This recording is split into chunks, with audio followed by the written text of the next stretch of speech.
네, 오늘 이제 저 강연 여기 이쯤 서서 하는 게 좋겠죠? 네, 이쯤 서서 하겠습니다. 저는 오늘 왜 고통은 평등해질 수 없는가에 대해서 이야기할 거예요. 그러니까 일명 고통의 불평등에 대해서 이야기를 할 겁니다. 저는 지금 이대 목동병원 응급의학과 임상조 교수로 일을 하고 있고요. 그리고 지금 현재 응급실에서 일한 지 12년쯤 됐어요. 그래서 지금 이제 1시간 45분 후면은 다시 일터로 돌아가서 내일 아침까지 당직을 섭니다. 그래서 결국은 제가 계속 누군가 아픈 거 보고 고통스러운 걸 보는 일이겠죠. 그러면서 이렇게 고통에 대한 질문들을 여러분께 해볼 겁니다. 그다음 주세요.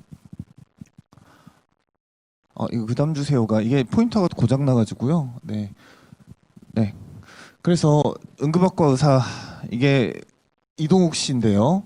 그 라이프라는 드라마에서 응급학과 전문의를 맡았습니다. 옛날에는 응급학과 전문의를 어떤 직업인지 잘 모르시는 분도 많았는데 요즘은 이렇게 드라마나 이런 데서 많이 나오시고요. 또 이분은 특별히 걸어다니는 조각 응급학과 전문의로 나오시고요. 저는 잘 걸어 다니고요.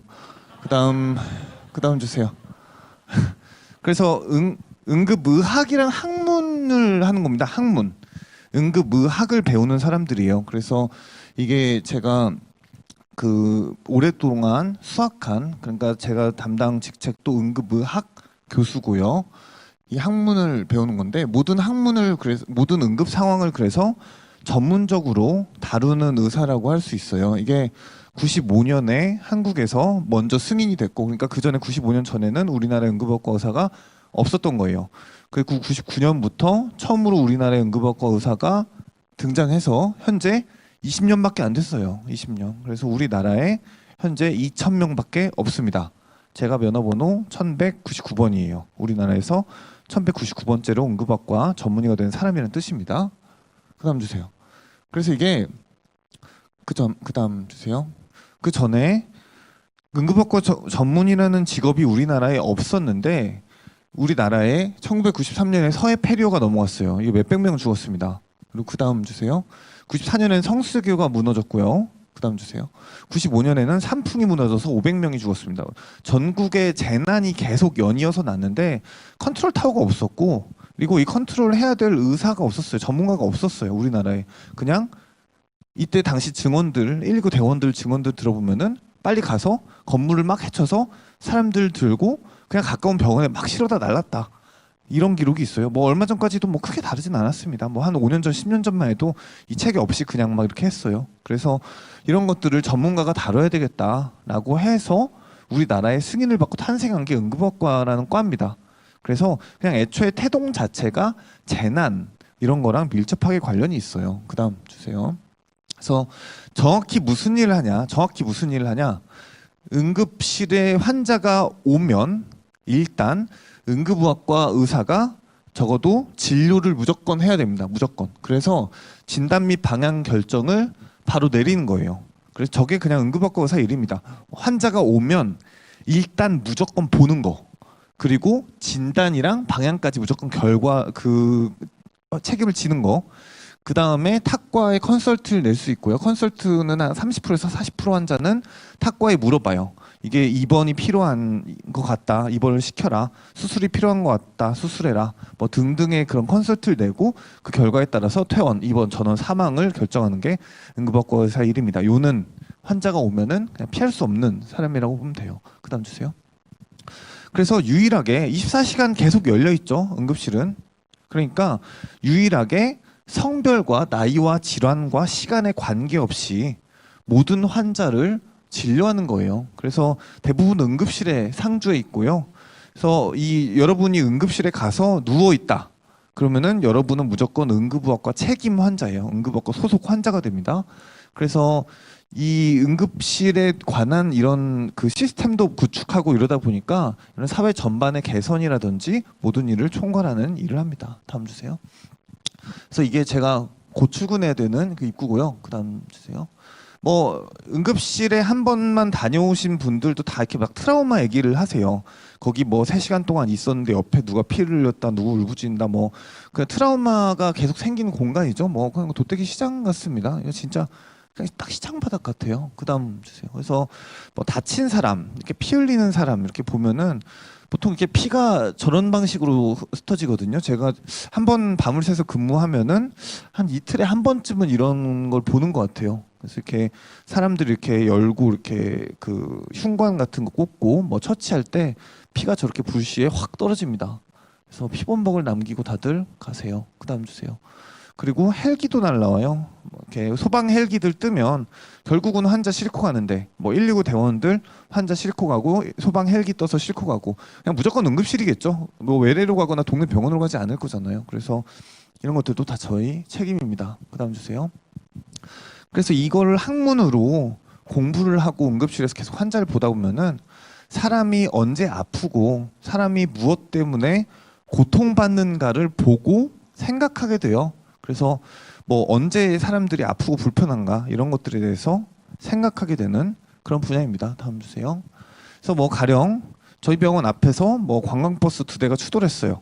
그래서 뭐 등산객들, 상춘객들 안에 20명씩 탔는데 꽈당 부딪혀서 응급환자 40명이 다 뒷목을 잡았습니다.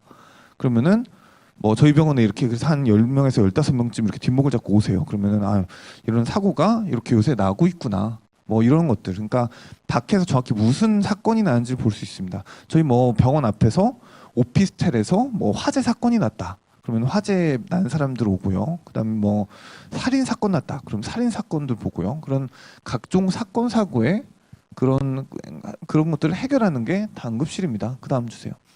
그래서 뭐 어디 폭발 사건 난다든지 생각보다 이게 흔하게 나고요. 결국 현장에 있었다는 사람들 응급실 무조건 다 와요. 그러니까 이 화재 사건도 생각보다 많이 봅니다. 그다음 주세요. 그리고 재난이랑 연결된 분야잖아요. 그래서 세월호 이런 그 진짜 이 재난에도 진짜 이렇게 연결이 돼 있습니다. 그래서 제가 고려대학교 출신이고 고대병원에서 수련을 받았는데 그 고대병원 중에 안산병원이 있어요. 그래서 저희 그 병원에서 이 세월호 생존자 애들도 봤었어요. 근데 이 세월호 생존자 애들 막 그 저희 병원 이래서 안산병원 이제 올라오고 있는데 막 그 기자들 앞에 막 포토라인 서고 막 생존자 애들 병원 들어가는 거 찍겠다고 그러면은 저희는 그거 애들 포토라인 세우면 안 되니까 막 뒤로 애들 숨겨가지고 올리고 막 그런 뭔가 언론이랑도 싸워야 되는 그런 일들이 있어요. 막 기자들 찾아오고 뭐 막 사실 캐묻고 막 어떠냐고 막 그런 언론전도 펼치는 게 응급실입니다. 그다음 주세요. 그래서 뭐 엄청 많죠 분야가. 이거 뭐 그냥 많다고 써는 거예요. 많죠. 그래서 이것들을 이 중에 응급 환자가 오면은 뭐 얼추는 다 봅니다. 이게 응급의학이라는 학문에 들어가 있는 거예요. 그다음 주세요. 그다음 그 외에 심정지, 중증 외상, 기타 중환자들도 다 저희 파트입니다. 뭐 그 외에 뭐 중독학, 뭐 약물 먹은 사람, 음독한 사람 이런 것도 다 저희 파트예요. 그다음 주세요. 그래서 특히 뭐 중증 외상이요. 뭐 이국종 선생님 자주 얘기하시는 이 중증 그래서 이게 사람들이 뭔가 인식이 좀 바뀌었죠. 이국종 선생님 덕택에. 그래서 그분의 업적 이 권역 외상센터 그래서 우리나라에 16개를 지정해서 모든 그 외상 중 거점 병원을 만들어서 그 가장 많이 다친 사람들이 오는 거예요. 그래서 복합골절, 내장 파열 위에서 24시간 오픈하는 이게 2대 목동병원이 권역 외상센터 중에 하나입니다. 그래서 저도 전무를 하고 있고요. 외상 환자가 오면은 저도 이 그 라이프 서포트를 한 다음에 그 이제 외과 팀을 호출해서 수술까지 그 사람들을 살아있게 만드는 그런 일을 합니다. 그다음 주세요. 그래서 이게 그냥 제가 이 12년째 일을 하고 있는데 뭐 한마디로 얘기하자면은 응급실에 사실 행복한 사람이 없어요. 일하는 사람도 불행하고 이게 응급실에 행복해서 막 환희에 차서 오는 사람 자체가 구조상 있을 수가 없습니다. 다들 어떤 이유로든 조금씩은 불행해요. 그래서 이 사람들 그냥 보는 게 일이에요. 근데 막상 저는 이게 또 직업이니까 다들 일터에 가면은 좀 마음이 편해지는 게 있잖아요. 그래서 딱 출근을 했다. 그러면은 누가 막 이렇게 막 소리 지르고 있고 막 누가 저주의 말 내뱉고 있고 막 그 애 막 그 뼈 맞추고 그러면 애 뭐 거의 자지르듯이 막 울고 그러면은 딱 앉아서 그 고통 소리 들으면은 아 내가 직장에 왔구나. 아 오늘 또 이제 하루 시작이군. 이렇게 얘기한 데가 저희 직장입니다. 대부분 12시간 단위로 교대를 하고요. 그래서 응급학과 전문의는 그중에서도 보스죠. 그래서 제가 출근을 하면 무조건 제가 그 현장에선 총 책임자입니다. 그래서 환자 보호자, 간호사, 인턴, 뭐 기타 직종까지 다 지휘를 하고요. 그래서 굳이 정의하자면 뭔가 불행한 사람들만 담당하는 전문직이에요. 그러니까 뭔가 사회적으로 뭔가 대접도 받는다고 생각할 수 있고, 그 다음에 또 공부를 많이 했구나라고 생각할 수 있지만 막상 봐야 되는 사람들은 모조리 불행한 사람들, 행복한 사람들 하나도 없어요. 그래서 그 사람들만 하루에 뭐 한 100명 정도 만나서 이렇게 계속 얘기를 하고 문제 해결하는 그런 일이 응급학과 전문의가 하는 일입니다. 그다음 주세요. 그래서 뭐 가령 도저히 뭐 그냥 사람이 한 일이잖아요. 사람이 한 일이니까 도저히 설명되지 않는 그런 사건이라든지 그런 일들도 있어요. 저희 병원에 이렇게 중증 외상 환자가 오면은 저희 병원에 전화가 미리 옵니다. 이 환자 수용할 수 있어요? 라고 이렇게 물어보는 전화가 와요. 그래서 저는 책임자니까 저한테 그걸 물어봅니다. 이 환자 받을 수 있어요, 선생님? 이렇게 물어봐요. 그런데 하루 이렇게 전화가 온 거예요. 20세 남자입니다. 119에서 무단횡단하다가 다쳤습니다. 그래서 의식도 없고 머리를 심하게 다쳤어요. 근데 장기 손상 가능성은 적어 보여서 뇌수술이 필요할 것 같습니다. 라고 얘기했습니다. 그래서 제가 받겠다고 했어요. 오세요. 그 다음에 저희 병원에 응급실에 중환 자리가 3자리가 있어요. C 크리티컬 제로라는 이름의 그 거의 사람들 거의 다 메인으로 죽어나가는 그 방이 있고, 그 다음에 C1, C2 이런 식으로 3방이 있습니다. 3자리가. 그래서 C 제로를 비워놓고 정말 드라마에서 보는 거랑 똑같이 해요. 그 전화 받으면은 딱 이렇게 끄는 순간 에이 하면서 그 다 장갑 끼고 마스크 끼고 그 실드 끼고 나가가지고 그 앞에서 119 기다려요. 이렇게 장갑 컨타 만나게. 그래서 119 내리자마자 같이 꺼내서 받아가지고 바로 이렇게 카트 같이 밀고 가가지고 그거 합니다. 그래서 그걸 이제 대기를 하고 있었는데 갑자기 55세 남자가 왔어요. 그래서 대원님 55세 남자가 왔네요. 왜 그 사이에 30세가 나이가 드셨어요? 그랬더니 우린 연락 안 했는데요. 이렇게 된 거예요. 우린 연락 안 했는데요. 그리고 그 뒷차가 20세 남자였어요. 그래서 이 55세 남자 일단 봤습니다. 처음 왔으니까. 여기도 근데 또 공교롭게도 봉고에 치였어요. 무단횡단. 근데 의식은 약간 있는데 술을 많이 먹어서 의식이 뭐 그냥 없다시피 해요. 그냥 이렇게 주정을 부리면서 이렇게 막 이렇게 움직이고 있었습니다. 근데 이분은 머리를 다쳤는데 심하진 않았고 어쨌든 뭔가 그런 말을 하면은 답을 할 정도는 됐으니까요. 근데 골반이랑 하지에 골절이 있었고 장기 손상 가능성이 심했습니다. 그러니까 뭔가 차가 타고 넘은 듯한 그런 사람이었어요. 그리고 이제 20세 남자 봤는데 머리를 심하게 다친 거예요. 여기는 의식이 없어요. 심지어 머리가 완전히 이렇게 깨져 있는데 눈을 이렇게 그 20세 남자를 이렇게 눕혀놓고 이렇게 봤는데 눈을 못 감고 있는 거예요. 눈을 그냥 계속 뜨고 있어요. 그래서 눈 그 알 자체를 이렇게 건드렸는데도 눈을 그대로 뜨는 거예요. 이게 뇌출혈의 가장 마지막 단계예요. 여기서 호흡이 없어지면 바로 죽는 그런 거예요. 이 지금 우리 살아있는 사람의 눈에 이렇게 딱 그 손을 갖다 대면은 눈을 안 감을 수가 없거든요. 이게 정말 중요한 반사예요. 이 눈을 지키는 반사가. 이거 사라진 거죠. 그래서 바로 수술해서 열어줘야 되는 그런 사람이었어요. 동시에 왔습니다. 이렇게. 근데 여기서 문제가 생겼어요. 이때 가용할 수 있는 CT가 한 대예요.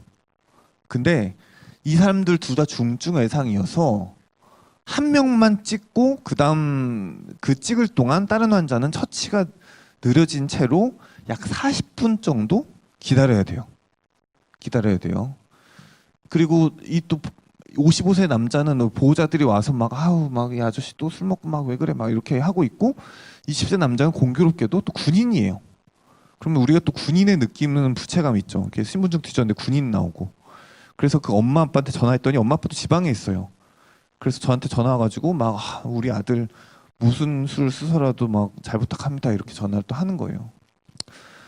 그래서 이제 이 둘 중에 한 명만 CT 기계에 넣어야 돼요. 근데 간호사가 이렇게 얘기합니다. 선생님 책임자잖아요. 누구 넣을 거예요? 이거 선생님 이 딜레이 되면은 둘 다 죽어요. 그러니까 빨리 한 명만 넣으세요. 이렇게 요청을 하는 겁니다. 그럼 의사의 입장에서는 20세가 확실히 더 안 좋아요.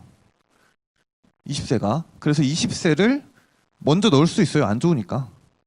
근데 어떻게 보면은 55세 남자는 악화될 가능성이 충분히 있어요. 그래서 어차피 20세는 안 좋으니까 여길 좀 포기하고 55세를 넣을 수도 있어요. 어떻게 보면은. 이건 뭐 답이 없죠. 선택이 없죠. 그래서 그 고민을 하다가 찰나의 고민을 하다가 20세를 넣었습니다. 사람이 그렇게 넣게 돼요. 젊은 사람이고 군인이고 넣게 돼요. 그래서 20세를 넣고 찍고 왔고 머리에 심한 뇌출혈이 발견됐고 다른 이상 없었고 그래서 신경외과 불러서 수술시켰어요. 그래서 머리를 깠습니다. 그리고 이제 55세를 넣으려고 이미 1시간 좀 됐어요. 이제 1시간쯤. 이제 55세 남자 넣으려고 했는데 혈압 안 잡혀요. 이제 배가 이렇게 이만큼 부른 거예요. 그러니까 그 장기가 다 깨진 거예요. 근데 피가 덜 나서 이게 정확히 안 보였다가 이게 깨진 게 이게 피가 차니까 혈압이 이제 안 잡히는 거죠. 근데 혈압이 안 잡히면 그때부터는 CT를 못 가요. CT 기계에 혈압이 안 잡히는 사람을 넣으면 그 의료 사고예요. 그냥 죽어납니다. 그 의사가 환자를 볼 수 없는 상태에서 환자가 이 CT 기계를 찍는 동안 버텨야 되니까요. 그래서 결국은 이 밤새 이 수혈하고 그걸 방법을 다 강구했지만 CT를 안 찍으면 또 외과에 그런 컨설트를 낼 수가 없어요. CT를 찍어야지 걔네도 어떻게 수술방 들어가거든요. 그래서 이거 막 붙들고 진짜 막 복대 차고 수혈하고 뭐 혈액시 윽박 지르고 했는데 결국 55세 남자는 죽었습니다. 아침에 몇 시간 만에 죽었어요. 그러면은 이제 힘들죠. 그러니까 이 선택이었고 나는 굳이 20세를 선택을 했는데 55세 남자 죽었으니까요. 그것도 심지어 의식이 있었는데 이게 상당히 이게 힘듭니다. 게다가 또 아침에 그래서 이 무단횡단 위치라든지 그 119가 다 적어와요. 그래서 그것들을 또 그 정확한 주소랑 이 사람이 무단횡단한 그 도로 같은 것들, 그다음에 누가 뭐 추락하면은 뭐 그런 주소들도 다 적어와요. 그러면 우리가 네이버 지도 같은 데 쳐봅니다. 그러면서 이 도로 이렇게 이 사람은 여기서 죽어야 했을까 이런 식으로 막 보게 돼요. 뭔가 이렇게 마음도 안 좋고 하니까. 그래서 아침에 어쨌든 보호자들 불러서 심하게 다쳤습니다. 그래서 어쩔 수 없었습니다 해서 넣어놓고 그리고 20세 남자를 보러 갔어요. 대신에 살렸으니까. 그래서 이제 올라갔더니 그 지방에서 올라온 어머니 아버지가 이렇게 걱정된 표정으로 계시더라고요. 그래서 저분이구나. 굳이 저는 그냥 신경외과로 넘겼으니까 그냥 저분이구나만 했습니다. 그리고 가서 봤더니 눈을 그나마 감고 있더라고요. 그래서 그래도 좀 나아졌다. 이 사람 그냥 부모님 면회하고 이제 그냥 식물인간까지는 왠지 살 수 있지 않을까 이렇게 생각을 하고 퇴근을 했어요. 그리고 다음날 돌아와서 아침에 다시 가봤더니 그대로 있었어요. 그리고 그 다음날 밤에 퇴근할 때 죽었습니다. 다 죽었어요. 그러니까 이게 선택이 뭐 정답이 없어요. 근데 여기서 그냥 사람을 너 최선을 다해서 누가 되지 않게 살려내라. 근데 이게 어쨌든 운명 같은 거거든요. 이게 그런 일이 응급의학과의 일입니다. 그 다음 주시겠어요? 그래서 이게 죽음의 책임이 어쩔 수 없이 있어요. 사망선언을 하고 나면. 그리고 내가 관여한다는 느낌도 있고요. 그래서 이게 막을 수 있지 않았을까? 어떤 죽음을 어떻게 막을 수 있지 않았을까에서 대단히 많은 생각이 파생합니다. 그런 이야기를 본격적으로 좀 시작을 해볼게요. 그 다음 주세요. 응급실과 불행한 사람들 부제가 그거거든요 오늘. 그래서 1번은 빈자입니다. 일단 ICD라는 개념이 있어요. 별 개념은 아니고요. 그냥 International Classification of Disease라는 국제 질병 분류표예요. 그래서 여러분들이 진료실에 가면은 의사들은 이 ICD에 어마어마한 진단명이 있어요. 뭐 감기, 뭐 몸살, 뭐 폐렴, 뭐 등등등 그냥 많은 진단명이 있는데 그 중에 하나를 붙이게 돼요. 그러니까 누군가 진료실로 방문을 했다면은 그게 1대1로 하나의 진단명이 붙을 수가 있어요.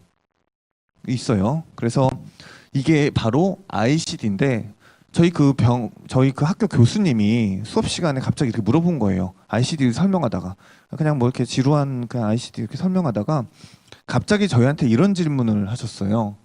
근데 이 엄청나게 많은 진단명이 있는데 그 중에 가장 많은 사람의 죽음과 연관된 진단명은 도대체 뭐냐? 그러니까 많은 사람들을 죽음으로 몰아넣은 진단명이 뭐냐라고 학생들한테 물었어요. 가산점 준다고요.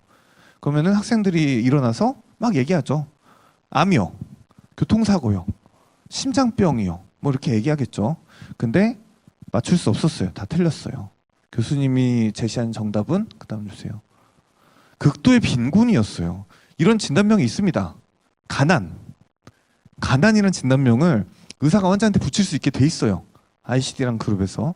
근데 실제로 우리나라는 몰라도 전 세계를 통틀어서 보면은 어딘가에 평균 수명이 낮은 나라가 있어요. 아예 그냥 그 집단 자체가 일찍 죽어요. 그 사람들이. 그러면은 그 사람들이 일찍 죽는 이유가 어떤 사고, 교통사고다. 그럼 교통사고라기보다는 가난에 더 가까운 거죠. 결국은 적어도 관여를 하는 거죠. 그래서 결국은 전 세계적으로 가장 많은 사람들을 죽음으로 몰아넣는 건 빈곤이라고 설명을 해주시는 겁니다. 다 일리가 있죠. 이 수업 시간이 아직도 기억이 납니다. 게다가 그 다음 주세요. 진짜 이렇게 그냥 여기 와서 계시고 그런 분들은 이럴 정도 되면은 이런 가난의 세계에 대해서 알기가 되게 어려워요.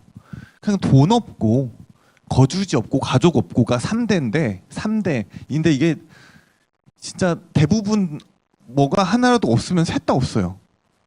돈 없고 거주지 없고 가족 없고. 그러면은 대부분 저기 여인숙이나 아니면 길에 사시는데 그 여인숙 주인이 이제 2달 밀렸다고 응급실에 데리고 오세요. 그래서 이렇게 가시면은 이분을 퇴원을 시켜도 갈 곳이 없어요. 길거리예요, 바로. 근데 계좌 보면 돈 한 푼도 없고 당연히 보험 없고. 그래서 그 의료보험 없다는 게 사실 우리가 좀 상상하기 어렵잖아요. 근데 그런 분들이 대단히 많이 오십니다. 게다가 일부는 신분증도 없어요. 우리나라에 등록이 안 된 사람이 있어요. 아니, 신분증이 없는 사람이 근데 이런 분들이 심심찮게 있습니다. 거의 그 제도권에 우리가 멀어져서 이 제도권이 어떻게 도움받아야 될지도 모르고 그냥 사는 사람들이에요.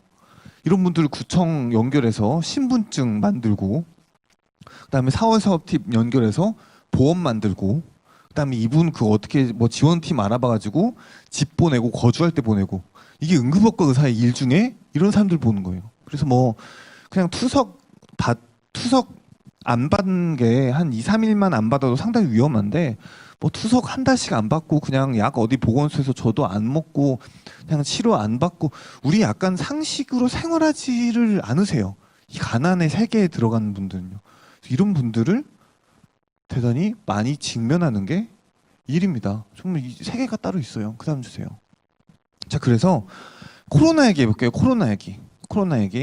우리 코로나 때문에 되게 불편하죠. 그리고 많은 사람들이 힘들죠. 그런 얘기인데, 그 다음 주세요.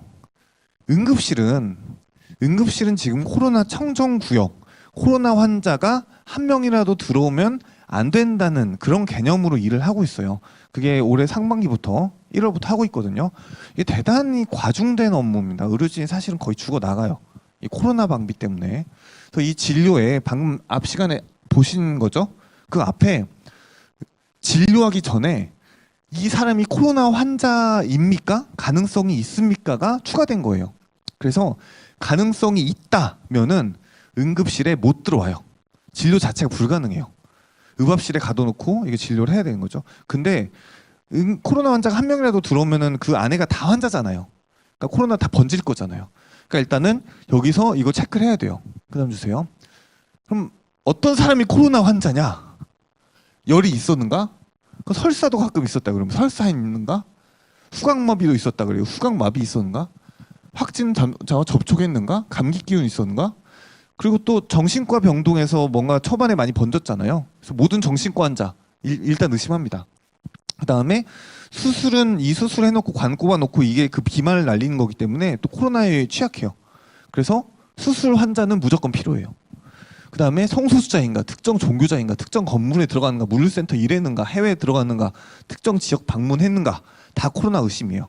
근데 이것들을 대답을 못하는 상황인가도 들어가요. 대답 못하면 모르잖아요. 자기가 아니라고 말 안 했잖아요. 근데 재환자 100명을 만나면 그 중에 10명은 의식이 없거든요. 그래서 그 사람도 다 코로나 환자예요. 하나라도 맞으면 다 의심 환자. 그러면은 그 다음 주세요. 그러면 일단 코로나 의심 환자다 그럼 무조건 레벨 D 들어갑니다. 레벨 D.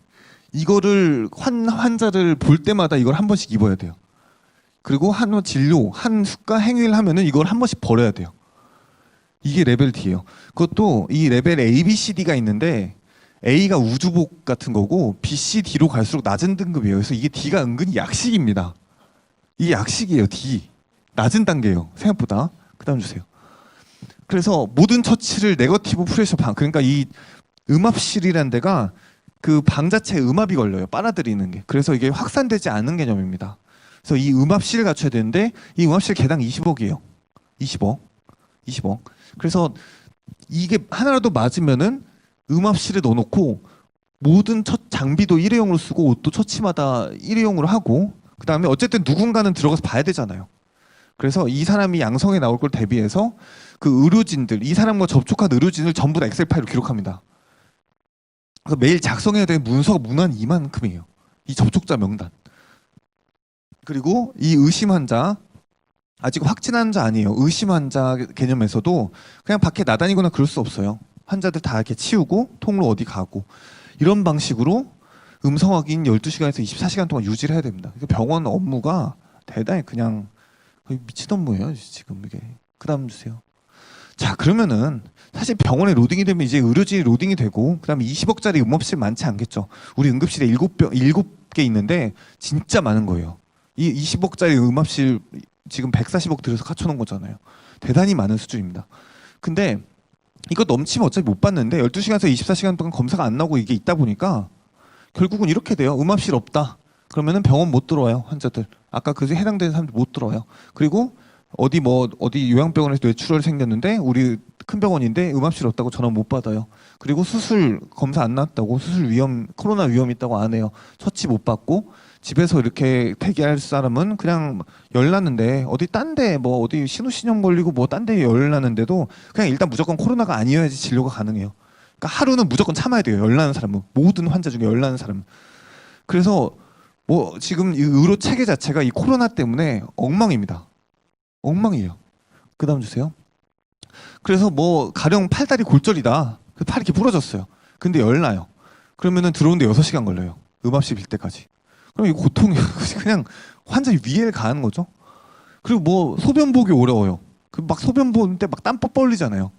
그 할아버지들 특히 막 전립선 비대증 있고 그러면 거의 막 총각을 다퉈요. 뭐 거의 막 돌아보려고 하시는데 이빨 땀 뻘뻘 흘리니까 열 나요. 그러면은 들어오는데 5시간 걸리고 6시간 걸려요. 그럼 거의 미쳐버리죠. 이 대단한 위해예요. 그래서 뭐 항문 농양이 있다. 뭐 그래서 이게 분명히 여기 뭐 빨리 수술해주면 빠르 그냥 금방 나아요. 이런 분들은. 근데 코로나 이거 나올 때까지 하루 걸리고 그리고 하루 그냥 환자들이 다 참아야 되는 거예요. 그리고 뭐 특히 또 결핵 환자들 그 원래 의학에서 음압실에 들어가야 되는 경우가 다 결핵 환자들이었어요. 이 결핵 환자들이 코로나 의심 환자 때문에 다 쫓겨나서 갈 데가 없어요. 집에서 않고 다 죽어가고 뭐 와병 생활하는 노인들 대부분 그 누워만 있다 보면 다 폐렴 생기거든요. 그러면은 그냥 집에서만 있어서 조충력 없어도 다 코로나 환자예요. 그래서 병원 터져가고 막 뇌출혈 뭐 이 환자들 수술 못 받고 중환자들 그냥 갔다 왔다는 이유로 맨날 열나니까 이런 사람들 그러니까 맨날 그 코로나 검사하고 검사비 나가고 완전 엉망입니다. 그다음 주세요. 게다가 이 어쨌든 코로나 환자가 우리 사회에 이번 코로나 환자가 발생했던 사람들이 다 무슨 성소수자 종교 특성 종교자 물류센터 뭐 지방 정신과 입원 요양병원 다 어디 뭐 그냥 어디 부유한 사람들 아니죠. 어디 뭐 정상적으로 뭔가 이렇게 그럴 만한 사람들이 뭐 물론 아닐 수도 있지만 어쨌든 이 사회에서 보자면은 주류층이 아닌 거는 분명해요. 그런 사람들이 코로나로 고통을 직접 받았고 그다음에 그냥 집에 그냥 열 나는데 검사 받고 그냥 와서 다시 추가로 그 진료 이어가고 이런 사람들은 그냥 하루치의 고통쯤이면 됐는데 뭐 암 환자, 아병 환자, 정신과 환자, 수술 환자 이런 사람들 뭐 그냥 진짜 집에 보냈다가 죽고 뭐 수술 딜레이되고 이 위해가 어마어마합니다. 그래서 코로나 환자들도 당연히 고통 받았는데 코로나 환자가 아닌 사람들에게도 고통이 대단히 집중되는 게 그러니까 우리 같이 그냥 건강하고 하루쯤 갔다 올 사람들은 괜찮아요.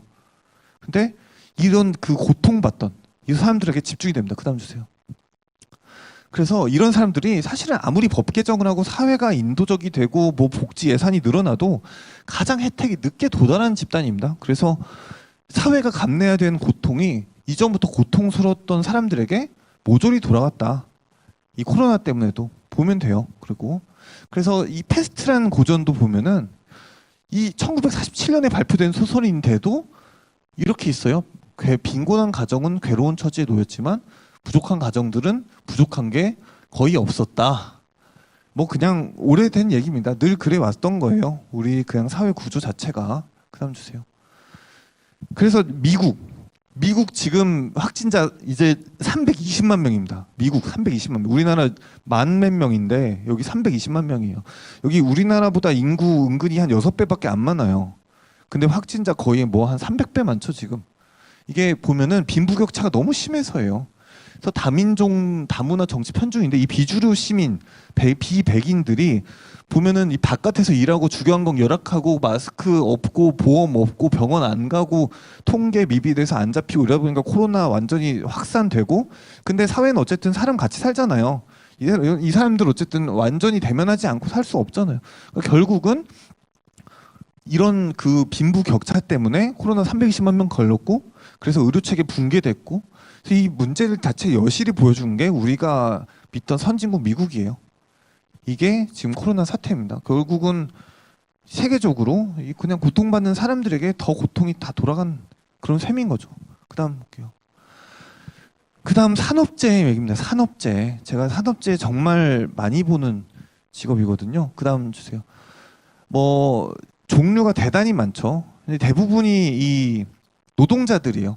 대부분 중년, 약간 청년에서 중년 남성으로 이루어진 이 집단인데, 이 노동자들의 이 산업재해가 그냥 뭐 몇 명 죽었다, N명 죽었다, 어떤 사고가 났다, 이런 게 그냥 우리 그냥 못 본 사람들은 그냥 죽었구나, 돌아가셨구나, 좀 안타깝다 이렇게 얘기하는데, 직접 보면은 말이 완전히 다릅니다.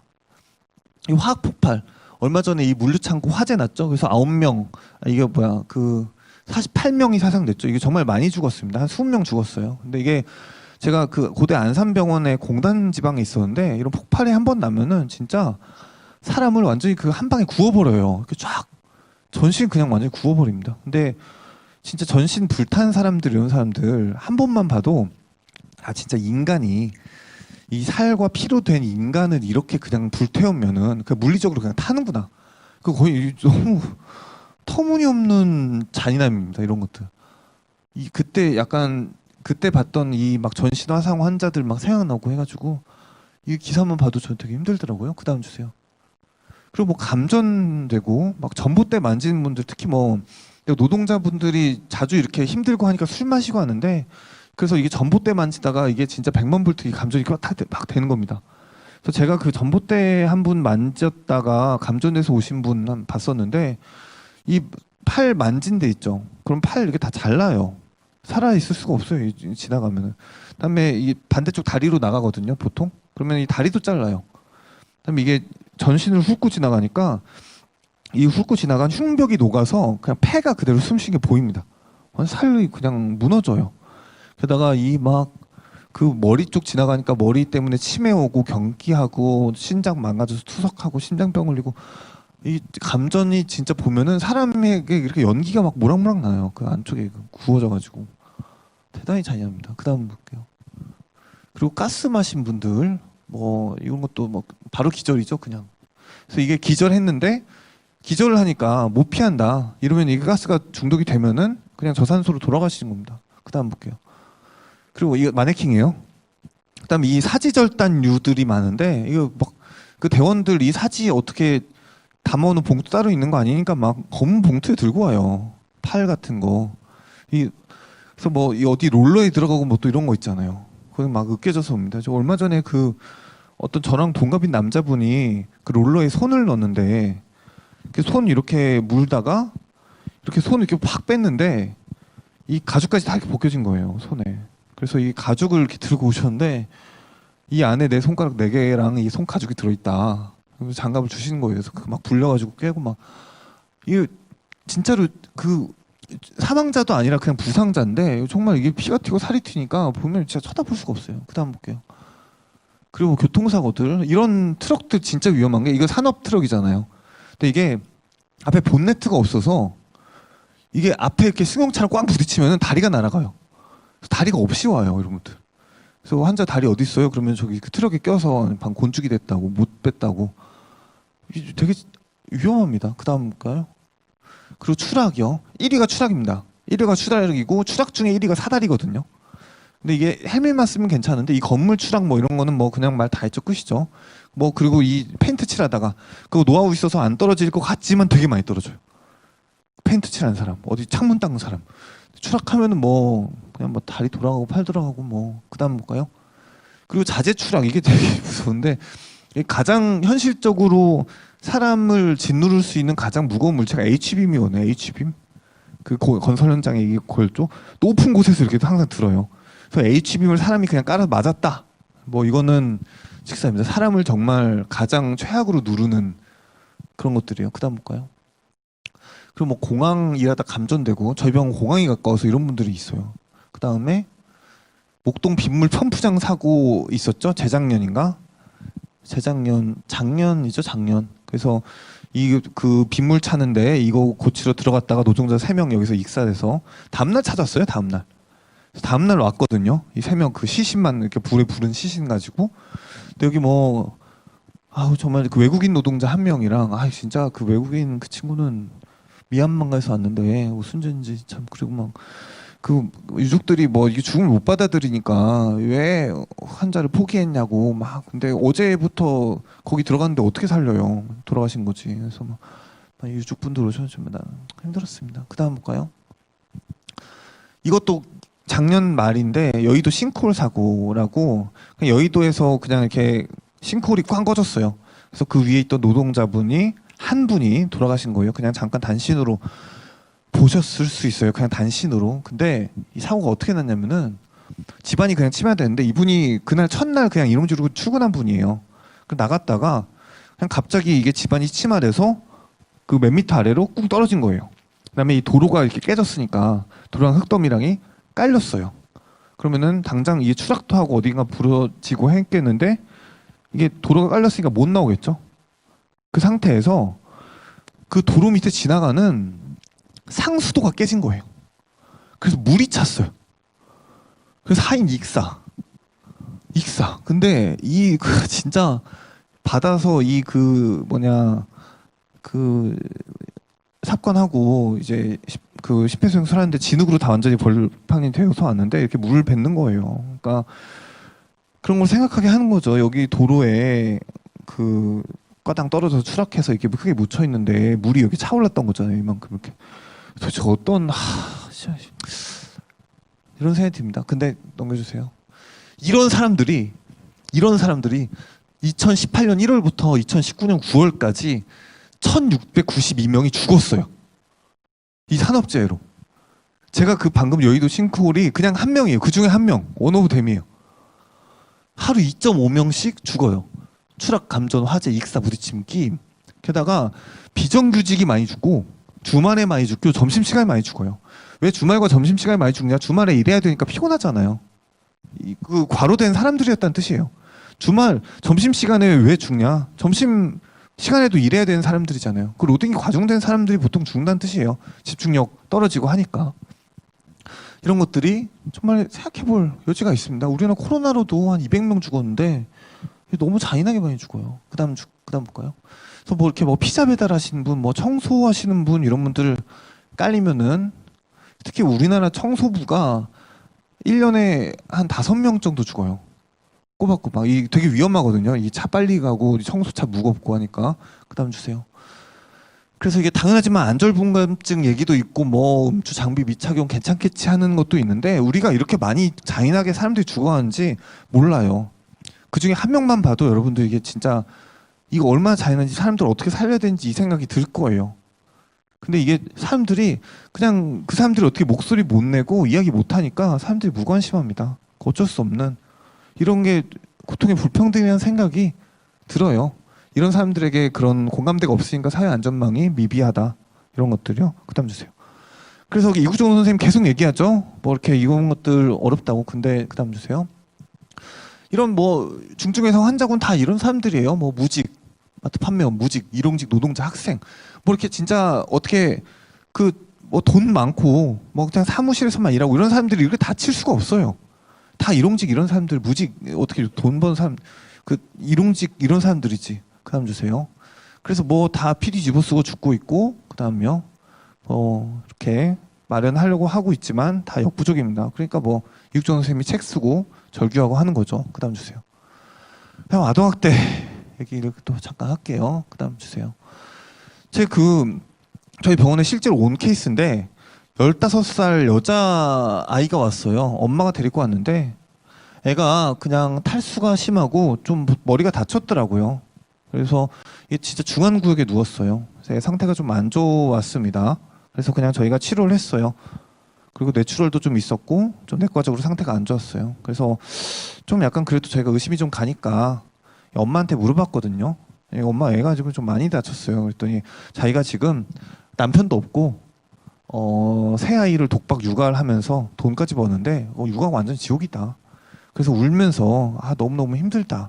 이렇게 얘기를 저희한테 한 거예요.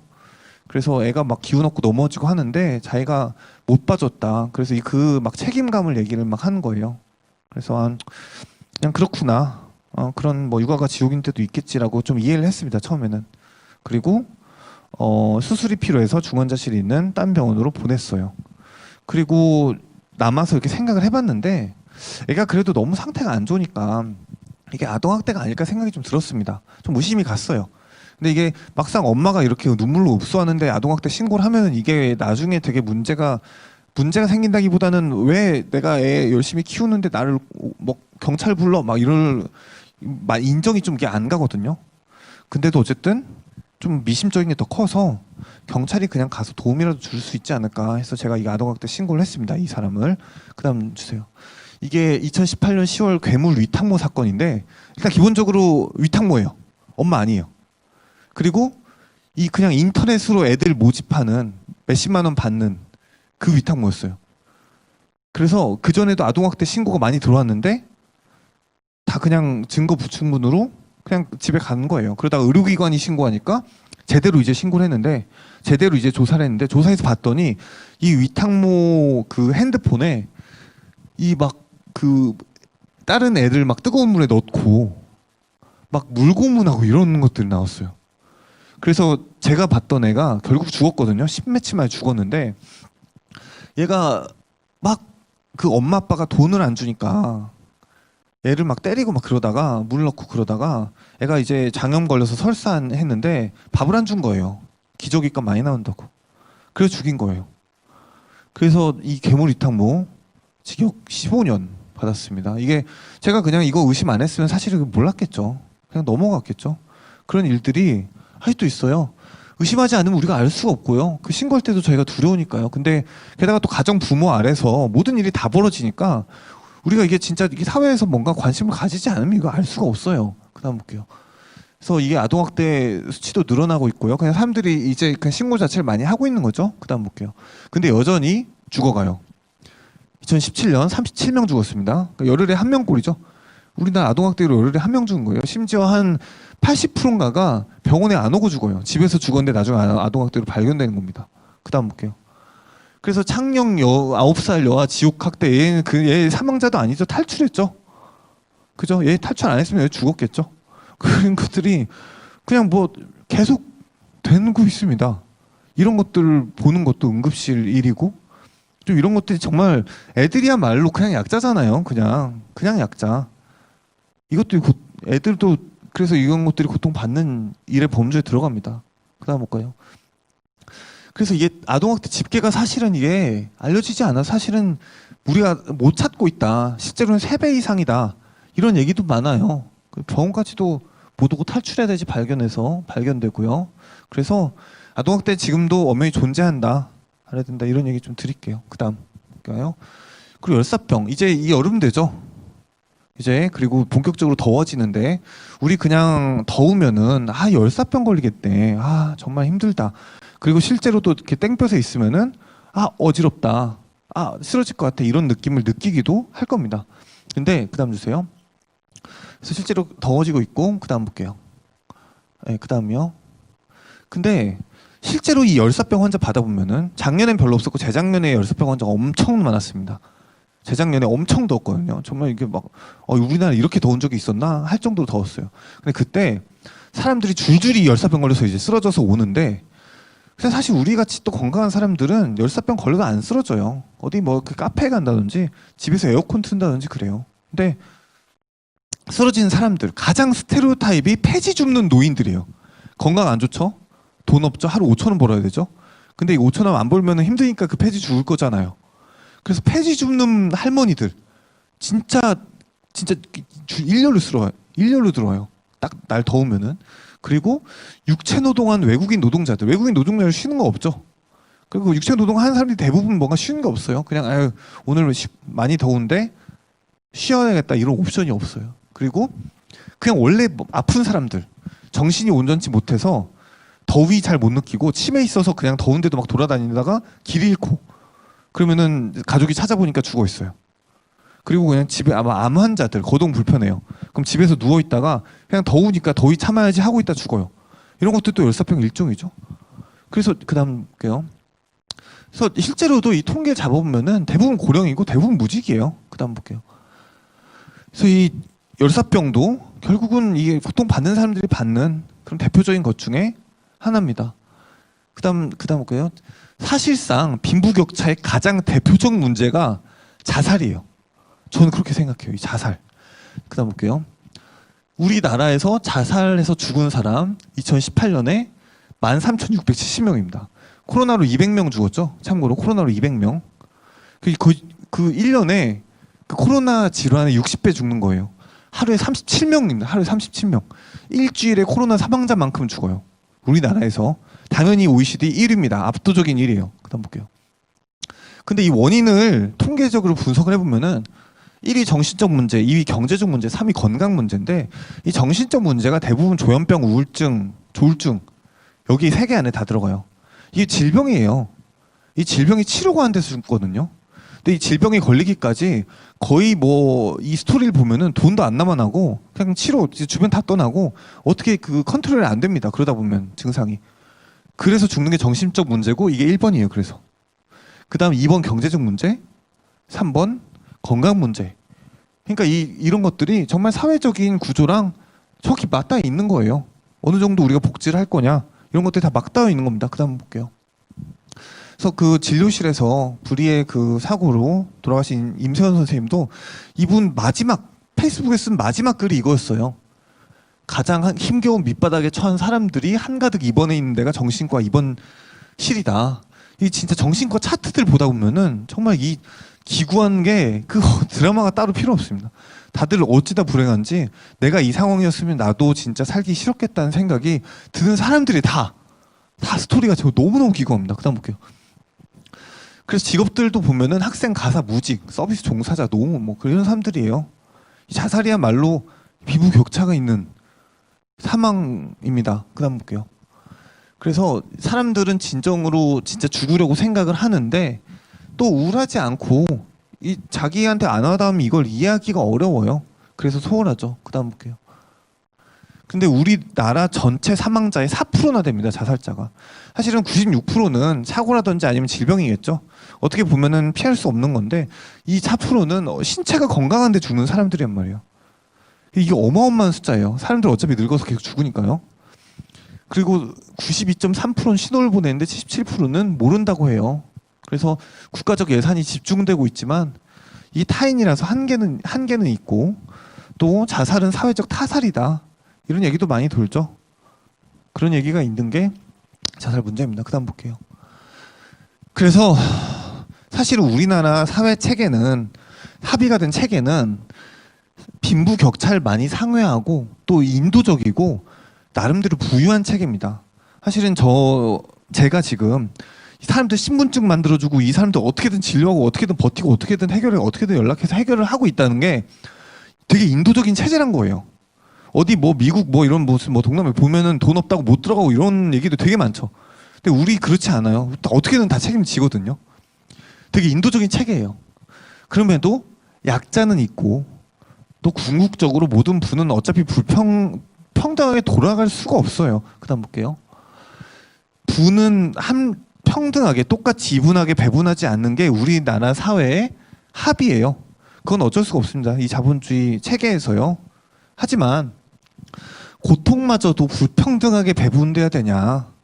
누구는 이 물리적으로 고통받고 누구는 실제로 빨리 죽고 누구는 빈곤 때문에 죽고 누구는 학대당하고 누구는 현장에 있다가 누구는 팔 썰리고 다 이게 이것까지도 불공평하고 평등하지 못해야 되냐 이런 것들은 생각해 볼 게 있죠. 그다음 볼게요. 왜냐면 이게 인권이니까요. 인권 모두가 건강하게 살 권리가 있고 고통받지 않을 어쨌든 인간으로서의 존엄이 있는 거잖아요. 이게 인권의 본질인데 그래서 저희 응급실에서도 이 고통이 분담되고 한 생명이 더 살아날 때까지 나아갈 여지가 있다고 생각을 하고요. 그리고 이 어차피 궁극적으로 불평등하게 돌아갈 부와 고통에서 이 그 고통이 집중된 약자들이라든지 그런 사람들을 어떻게 관심을 가지고 어떻게 해결할지 우리가 생각해 볼 여지가 있을 것 같습니다. 네. 이상 응급학과 전문의 남궁인이었습니다. 감사합니다.